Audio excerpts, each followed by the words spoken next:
How to log into Hinge online dating app.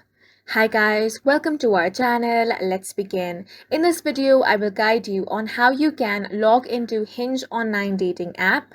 For this, open the Hinge application. If you don't have this application, you can head over to Play Store or App Store in order to download and install this.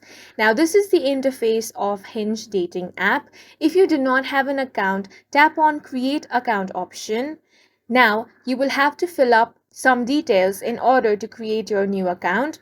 The first step is to enter your phone number. Once you have entered your phone number, you will also have to enter other details such as name, age, gender, and much more. Once your account has been created and you want to sign in, tap on the sign in option.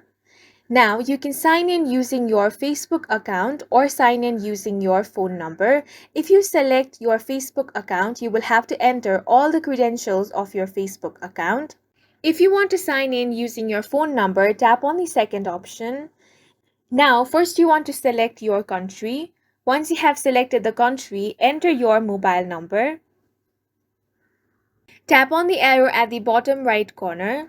Then you will have to enter the verification code which is sent on your mobile number. Once your mobile number is verified, you will be successfully logged into your Hinge online dating account. And that's it for this video. If you found it helpful, please make sure to hit the like button and subscribe for more videos like this.